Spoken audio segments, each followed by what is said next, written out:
오늘은 교회력에 보면 오늘은 장애인주일, 장애우주일이 오늘입니다. 우리 교회는 월요일, 수요일, 금요일 오후 시간에 김해에 있는 중도 장애인 탁구클럽인 탁사랑회가 저희 교회를 이용을 합니다. 그걸 보면서 매주일 그분들을 뵐 때마다 제 마음에 짠한 마음이 있습니다. 우리 주위에 있는 장애우들을 볼 때 느끼는 그 마음이 그대로 있습니다. 특별히 이분들은 중도 장애인이라 건강하게 지내시다가 교통사고라든지 여러 가지 병으로 인하여서 장애를 맞이한 분들입니다. 이분들과 조금 대화를 나누면서 저는 이분들에게 놀란 점이 하나 있습니다. 이분들은 대부분이 자신의 몸이 정상적으로 회복되는 것을 기대하고 꿈꾸는 분들은 그렇게 많지 않았습니다. 오히려 그보다도 이런 상황 속에서도 삶의 의미들과 삶의 목적들, 기쁨들, 행복들을 누리고 찾고 싶어하는 그 열망이 훨씬 컸습니다. 지금 이 복지가 많이 발달되어지고 발전되어진 시기를 하지만 여전히 장애를 가지고 사는 것은 어렵습니다. 개인도 그렇고 가족들에게도 그렇고 사회 공동체 속에서도 여러 가지 제약들과 불편함들이 많이 있고 보는 시선들이 조금 다를 수도 있기 때문에 그렇습니다.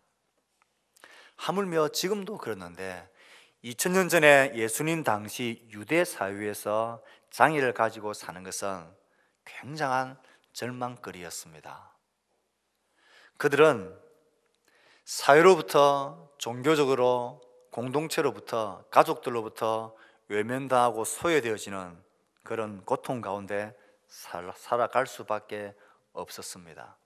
특별히 오늘 우리가 읽었던 본문 가운데 등장하는 맹인되어진 앞을 보지 못하는 이 두 사람의 비참한 처지는 우리가 가히 짐작할 수 있습니다. 지금이야 그런 생각을 많이 가지지 않지만 예수님 당시의 유대 사람들은 소경이 되어진 자, 앞을 못 보는 이런 장애를 가졌다라는 것은 대다수가 하나님의 심판으로 말미암아 저주를 받아 소경이 되었다라고 생각을 하는 게 일반적이었습니다. 그래서 종교적으로든 사회 공동체적으로든 스스로도 굉장한 억압과 편견과 단절 속에 살 수밖에 없는 자들이었습니다. 지금이야 의학기술이 발달되어져서 치료제나 획기적인 그런 치료술이 개발될 수 있는 것을 소망할 수 있었지, 그 당시에 이런 소경되어진 사람들, 장애를 가진 사람들에게는 희망의 빛이 거의 없었습니다. 다시 회복되어지고 다시 치유되어진다는 소망을 가질 길이 없었습니다. 그런데 이들이 꿈을 꾸는 딱 한 가지 붙드는 희망스러운 빛이 있었습니다. 유대인들이라면 어릴 때부터 어른이 될 때까지 남녀노소 구분 없이 장차 하나님이 다윗의 혈통을 통하여서 우리에게 한 메시아를 보내준다 약속하셨다. 구약의 모든 선지자들이 약속한, 예언하고 있는 그 메시아가 우리에게 오는 날, 우리가 지금은 로마의 억압을 받고 있지만 이 모든 억압을 떨쳐버리고 이겨내고 하나님 나라 왕국, 그 견고한 왕국을 다시 세울 메시아가 우리에게 오실 것이다. 그 메시아가 오는 날엔 우리의 눈도 뜰 수 있게 되는 소망이 있다라는 것, 이것 하나 희망이었습니다. 왜냐하면 이사야는 이스라엘 백성들에게 하나님이 보내실 그 메시아가 오는 날, 그 날에 될 일을 이렇게 말하고 있습니다. 그날 못 듣는 사람이 책의 말을 들을 것이며 어둡고 캄캄한 데서 맹인의 눈이 볼 것이며 겸손한 자에게 여호와로 말미암아 기쁨이 더하겠고 사람 중 가난한 자가 이스라엘의 거룩하신 이로 말미암아 즐거워하리로다. 메시아, 다윗의 자손으로 오는 그분이 오시면 못 보는 사람도 보게 되고 듣지 못하는 사람도 듣게 되고 가난한 자가 즐거워하고 기뻐하게 될 날이 온다라는 이 한 가닥 소망을 가진 채 살 수밖에 없었습니다. 그런데 놀라운 일이 일어납니다. 이 불가능한, 언제 있을 줄 모르는 이 한 가닥 희망을 가지고 살고 있는 그 맹인들의 그 비참한 삶 가운데 있는 그들의 귀에 메시아가 그분일 수 있겠다라는 소식이 들려오는 것입니다. 저 나사렛에서 예수란 한 사람이 하나님의 나라가 임했다라고 선포하면서 메시아가 오셔서 하실 만한 그런 일들을 막 행하고 있다라는 소식이 그들에게 들려진 것입니다. 혹 그가 하나님이 보내실 다윗의 자손 그 메시아일 수 있겠구나. 그렇다면 성경에 약속되어진 대로 우리의 눈도 다시 뜰 수 있겠구나. 이런 한 가닥 소망이 그들의 마음에 불을 지폈습니다. 그래서 이들은 그 소문을 쫓아서 예수님이 계신 곳을 찾아온 것입니다. 두 사람의 맹인들이 서로를 의지하며 서로를 격려하며 마지막 한 가닥 이 희망, 이 빛을 붙들고 메시아일 수 있는 그 예수님에게로 찾아온 것입니다. 성경은 그들의 모습을 이렇게 기록합니다. 예수께서 거기서 떠나실 때 두 맹인이 따라오며 소리질러 이르되 다윗의 자손이여 우리를 불쌍히 여기소서. 예수님의 소문을 듣고 따라와서는 그 예수님이 계신 일행을 향하여서 소리쳐 부릅니다. 다윗의 자손이여 우리를 불쌍히 여기소서. 정말 당신이 다윗의 자손으로 오실 그 메시아, 듣지 못하는 자들의 귀를 열어주고 보지 못하는 자들의 눈을 열어주는 그 메시아 다윗의 자손 그분이라면 우리를 불쌍히 여겨 주십시오. 절규에 가까운 외침이었을 것입니다. 그런데 어쩐 일인지 예수님은 그 소리에 반응하지 않으시고 집으로 그냥 들어가 버리셨습니다. 이 두 맹인들은 포기할 수 없어서 그 집까지 들어와서 예수 앞에 나와왔습니다. 예수님 그들에게 말씀하십니다. 내가 능히 이 일 할 줄을 믿느냐? 주님, 그렇습니다. 믿습니다. 예수께서 그들의 눈을 만지시며 이르시되 너희 믿음대로 되라 하시니 그들의 눈이 밝아진지라. 믿느냐? 믿습니다. 그들의 눈을 만지시며 너희 믿음대로 되라 하시니 그들의 눈이 밝아진지라. 자비를 구했고 예수님은 그들을 만져주셨고 그들의 믿음대로 그들을 치유해 주신 것입니다. 이 간결한 오늘 본문의 말씀, 예수님께서 이 말씀 속에서 강조하고 있는 게 무엇입니까? 이 본문이 속해 있는 전체 문맥을 보면 예수님에 대한 믿음의 강조들이 계속되어지고 있는 본문의 위치에 있습니다. 그 본문 앞에 보면 12년을 혈루병으로 앓던 여인의 믿음을 예수님이 드러내시며 따라 안심하라 너희의 믿음이 너를 구원했다, 치유했다 말씀하십니다. 12살 된 자기의 딸이 방금 죽어버린 관원에게 다른 편인 본문을 보면 무서워하지 마라, 믿기만 하라 그러면서 그 죽은 딸을 살려내시는 예수님, 풍랑과 바람을 잔잔케 하시며 왜 믿음이 없느냐 지적하셨던 예수님, 그 예수님이 지금 두 맹인의 눈을 뜨게 하는 이 사건 속에서도 믿음에 관하여서 말씀하십니다. 이 일 할 줄을 믿느냐? 주여 믿습니다. 내 믿음대로 되라. 믿음이 역사하는 것입니다. 우리는 이 말씀을 보면서 한 걸음 더 들어가서 생각해 보아야 합니다. 너희 믿음대로 되라. 이 말씀을 들으면 어떤 이미지가 떠오르고 어떤 단어가 내 속에 연상이 되어집니까? 내 믿음대로 되라. 적극적인 사고방식, 긍정적인 사고방식. 꿈을 크게 가지라. 꿈은 이루어진다. 믿음대로 된다. 생각하는 대로 믿는 대로 된다. 이런 자기 의지적인, 자기 확신적인, 자기 신념적인, 자의적인 믿음, 그 믿음을 말하는 것일까요? 생각하는 대로, 사람은 믿는 대로 된다라는 이런 성공주의적인 믿음, 확신을 예수님은 지금 말씀하시는 겁니까? 네가 눈 뜰 줄을 믿으면 눈을 뜨게 된다. 과연 그 믿음이고, 예수를 따르는 우리들 교회에서 성경에서 가르치는 믿음이 그런 종류의 믿음과 동일한 것일까요?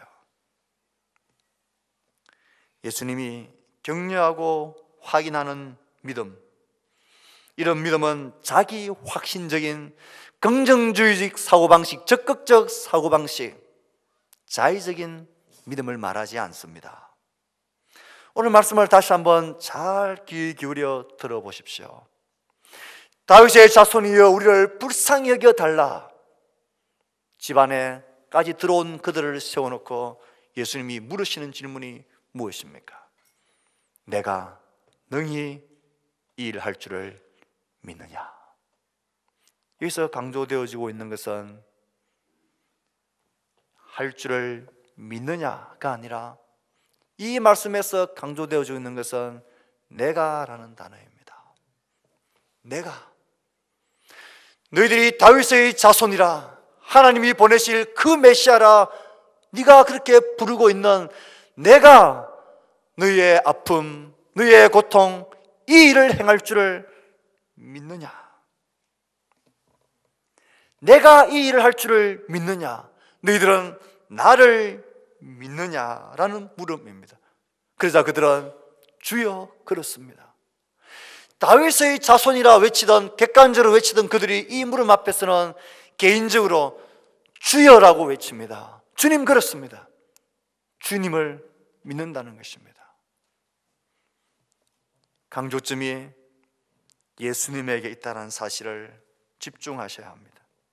이상하게도 이 간결한 기적 사건 속에서 이 자들이 눈을 뜨게 해주십시오, 눈을 뜨기를 원합니다, 이런 말이 하나도 나오지 않습니다.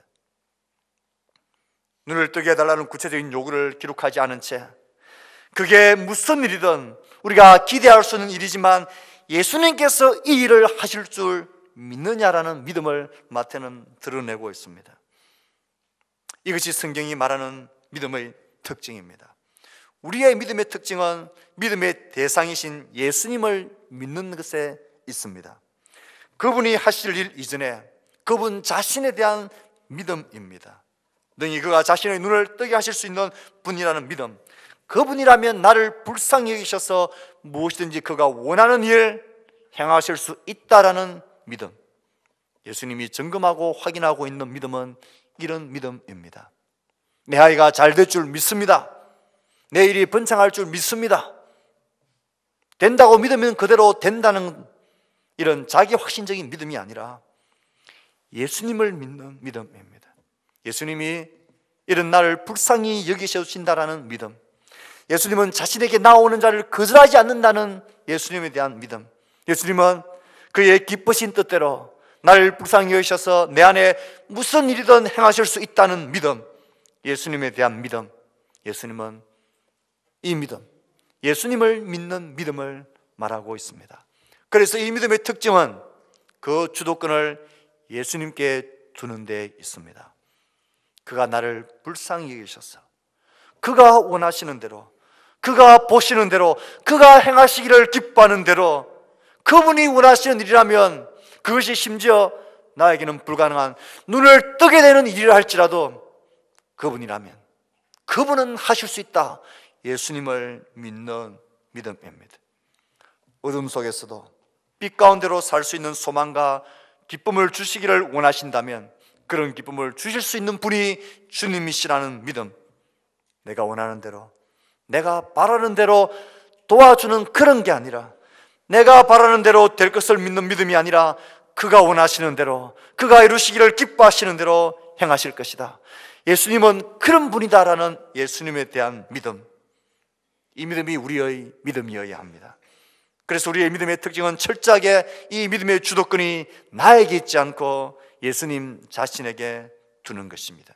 그가 나의 주가 되신다는 믿음, 주님 그렇습니다. 예수님이 원하시는 일이라면 무엇이라도 내게 선한 것이고 어떤 불가능한 일이라도 이루실 줄을 믿는 믿음, 이렇게 믿는 그 믿음대로 되라 말씀하십니다. 그가 원하시는 대로, 그가 이루시기를 기뻐하시는 대로 행할 것이라는 믿음, 이 믿음이 우리에게 요구되어지는 믿음이고, 이 믿음이 오늘 본문에서 우리가 발견하고 붙들어야 할 우리의 믿음입니다. 그래서 믿음의 능력은 나에게 있는 것이 아니라 내가 믿는 예수님에게 있습니다. 예수님이 우리의 믿음의 능력입니다. 이 사실을 발견하고 붙들었다면 우리의 삶의 현장 가운데 이 믿음이 어떻게 적용이 되어질 수 있겠습니까? 저는 목회자이기 때문에 우리 성도들 중에서 몸이 불편하고 여러 가지 아픈 질병이나 삶의 고통의 문제가 있으면 저에게 기도해달라고 오시는 분들이 종종 있습니다. 그러면 저는 기도를 합니다. 혹 교사라면 반아이들이, 여러분의 자녀들이, 혹은 내 주위에 이제 막 신앙생활 했던 분들이 여러분들 보고 장로님, 권사님, 집사님, 나 이 아픈 문제 이것 때문에 기도해 주십시오 라고 여러분에게 찾아온다면 우리는 어떻게 반응해야 옳습니까? 목회자인 저에게 찾아와서 기도해 주십시오 라고 찾아왔으면 제가 어떻게 해야 합니까? 오늘 아침에 집에서 나올 때에 좀 언짢은 일이 있어가지고 지금 내 마음이 너무 불편합니다. 지금 제가 기도해도 기도의 능력이 하나도 나타날 수가 없을 것입니다. 지금 제 자신도 이렇게 어려운데 무슨 제가 기도를 합니까? 오늘은 안 되고 한 3일쯤 제가 좀 내 속에 영성을 좀 깨우고 좀 소위 말해서 영역을 좀 딱 준비해 놓으면 그때 기도합시다. 지금은 기도해봤자 나에게 아무게 안 됩니다. 안 돼. 그렇게 하라는 말인가요? 그것은 믿음의 능력을 기도하는 자신에게 두는 것입니다. 저는 제 상태가 어떠하든지 기도해달라고 오시는 분이 있으면 믿음의 손을 얹고 기도합니다. 하나님, 이 집사님이, 이 성도가 하나님이 우리의 기도를 들으신다는 것을 믿고 우리가 기도하면 하나님이 무언가 우리 가운데 일하실 것이라는 것을 믿고 믿음으로 기도합니다. 하나님, 그 믿음대로 역사해 주십시오. 하나님을 믿는 그 믿음대로 하나님 이 몸 위에, 이 삶 위에 일하여 주십시오. 능력이 기도하는 내게 있는 게 아니라 기도를 들으시는 하나님께 있음을 믿습니다. 그러면서 기도하는 거예요. 기도를 하고 눈을 떴는데 1시간 좀 있다가 집에 가서 전화가 왔습니다. 목사님 아프더니 깨끗이 나았어요. 그러면 저는 어떻게 해야 됩니까? 제가 했습니까? 기뻐하거나 사과할 필요가 없습니다. 기도를 했는데도 더 아파. 그러면 아이고, 그럼 그렇지, 내가 무슨 능력이 있나, 그렇게 자괴감에 빠져야 할까요? 그럴 필요가 없습니다. 우리의 믿음은, 우리의 믿음의 능력은 나에게 있는 게 아니라 우리가 믿고 있는 대상이신 예수님에게 있습니다. 그래서 예수님을 믿는 믿음을 우리가 가지는 거예요. 예수님이 기뻐하시는 대로, 원하시는 대로, 불쌍히 여기시는 대로 그가 행하실 수 있는 그 일이라면 그분은 무엇이든지 행하신다라는 이 믿음대로 된다고 주님 말씀하셨습니다. 예수를 믿는 믿음, 우리의 믿음의 능력은 철저하게 나에게 있는 게 아니라 예수에게 있습니다. 그래서 여러분, 기도를 요청하는 분이나 여러분들에게 기도해달라는 분들이 있으면 나의 어떤 상관없이 그분에게 믿음의 손을 얹고 기도하십시오. 그 믿음의 능력은 우리에게 있는 게 아니라 우리가 믿고 있는 예수님에게 있기 때문에 그 사람에게 선한 일, 그 사람에게 좋은 일, 그 사람에게 기뻐하시는 하나님의 일을 하나님은 이루실 수 있는 분이다 라는 것을 믿는 믿음을 가지고 기도하는 것입니다. 그러면 하나님은 그의 일을 우리 가운데 나타내시는 것입니다. 이런 놀라운 이적들, 이런 하나님의 증거들이 우리 가운데 많이 일어나기를 축복합니다. 그렇게 믿음대로 기도하십시오. 주를 믿는 믿음 말입니다. 그럼 우리 가운데 하나님은 그의 일을 나타내실 것입니다. 오늘 말씀을 보다가 한 가지 또 이상한 게 있었습니다. 이렇게 말씀이 끝나고 나면 간결하게 끝이 나야 되는데 예수님께서는 조금 이해되지 않는 말씀을 붙이십니다. 이제 그들의 눈이 밝아졌습니다. 그런데 그들에게 이렇게 경고하십니다. 그것도 엄히 경고하십니다. 뭐라고 경고하십니까? 삼가 아무에게도 알리지 말아라. 그런데 그들이 이 경고를 지키지 못합니다. 나가서 예수의 소문을 그 온 땅에 퍼뜨리니라. 우리는 두 가지를 생각해야 됩니다. 왜 예수님께서 그들에게 엄히 경고하면서 삼가 이 말을 알리지 말라고 하셨을까 하는 것입니다. 우리 가운데 이런 일들이 일어나면 어떻게 합니까? 1부 시간에도 간증을 시키고 2부 시간에도 앞에 나와서 간증을 시키고 오후 시간에도 간증을 하고 책자로 만들고 탭으로 만들고 온 사방팔방을 다 알려야 될 기쁜 소식 아닙니까?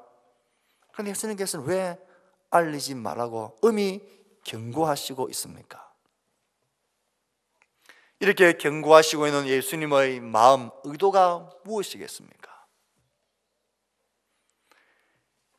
하나님의 보내신 그 메시아로서 이 땅에 오신 자기 자신이 눈을 뜨게 하는 이 일로 인해서 저분은 우리의 현실적인 문제와 아픔과 고통을 해결해 주시기 위해서 오신 분이구나, 이것으로서 자기 자신을 오해하는 그것을 주의하시고 있는 것입니다.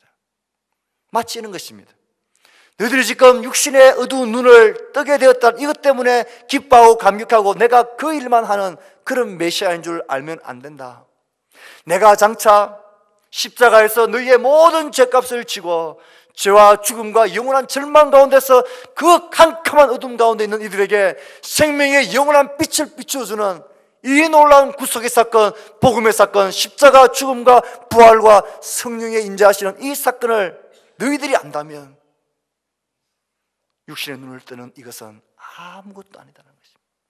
이것에 취해서 진짜 나의 사역, 그 중요한 사역을 너희들이 흥분과 그릇된 기대감으로 너희들이 그것을 놓치게 될 것을 예수님은 경고하고 경계하시고 계신 것입니다.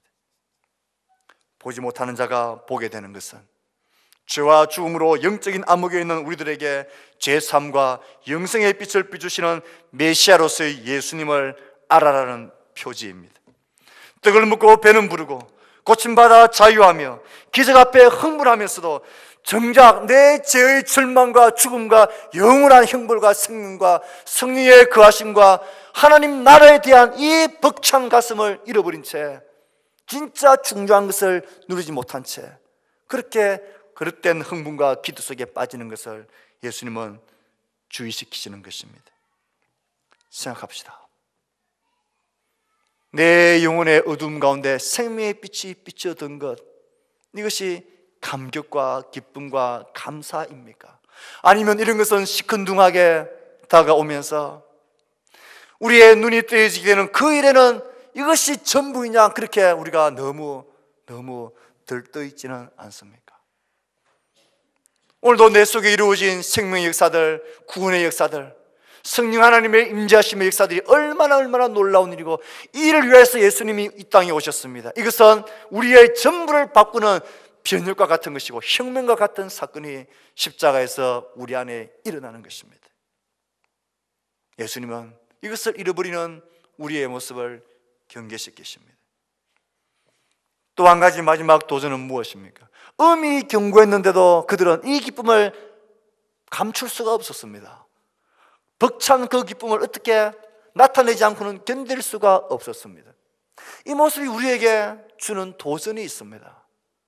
예수님께서는 엄히 조심하라고 말씀하셨던 이것 때문에 진짜 엄청난 메시아로서의 대속의 사역의 기쁨을 누리지 못하게 될까봐 조심하라 하신 예수님은 그 대속의 사건이 우리 가운데, 우리의 삶 가운데, 내 심령 가운데 하나님의 영이 거하시는 믿음의 사건, 복음의 사건이 내 속에 일어났고 내 안에 영생을 비치는 생명의 빛이 내 안에 있는데, 이런 우리들의 빛이 내 속에서 잠자고 있고 내 속에서 꽁꽁 가두어져 있고 그렇게 감춰 주실 수 있느냐라는 것입니다. 예수 그리스도의 생명의 빛이 복음 안에서 내 안에 들어왔습니다. 내 생각과 삶과 가치관과 모든 방향의 혁명적인 변화들이 일어났습니다. 이 빛이 내 안에 있는데 이 빛이 1년이고 2년이고 3년이고 주위에 조금 더 드러나지 않는 것이라면 내가 너무나 잘 감추어둔 게 아니라 어쩌면 내 속에 이 빛이 처음부터 밝혀지지 않았기 때문일 수도 있다라는 심각한 도전 앞에 서셔야 합니다. 이건 감출래야 감출 수 없는, 우리가 세상의 빛으로 살아가는 것은 내 주위의 가족들과 내 주위의 이웃들과 지체들이 몰래야 모를 수 없는 그런 빛을 발하게 되는 역사들이 일어나게 되는 것입니다. 사랑하는 성도 여러분, 우리 가운데 생명의 빛이 임하셨고 우리는 그 빛을 가진 자로서 세상의 빛으로 살아가는 자들입니다. 이 빛이 우리 안에 활활 타오르기를 축복합니다. 우리의 믿음의 능력은 예수님에게 있습니다. 그 예수님은 내 안에서 혁명적인 일을, 눈을 뜨는 것은 비교도 되지 않는 엄청난 새 창조 일을 우리 가운데 이루셨습니다. 복음과 십자가 안에서 말입니다. 그 예수님이 내 안에 밝혀놓은 이 생명의 빛은 감출래야 감추어질 수 없는 것입니다. 그 빛이 나를 넘어서 우리 가정과 우리 이웃들과 나의 VIP들에게도 환히 비춰지게 되는 이 놀라운 믿음의 역사들이 우리 가운데 풍성하게 일어나게 되기를 축복합니다. 이 믿음의 능력이 주께 있음을 알고 내 삶의 공간 문제를 가지고 주님께 나와 믿음의 손을 올리고 주님이시라면 무엇이든 행하실 수 있다는 믿음을 가지고 기도하십시오. 그리고 우리 가운데 이루어진 이 복음이 내 삶을 혁명적으로 바꿔놓는 그 감격을 기뻐하십시오. 이 세상의 빛으로서 이 빛을 발하는 그런 삶을 기쁨으로 살아가는, 능력 있게 살아가는 주의 백성들 다 될 수 있기를 주의 말씀으로 축복합니다.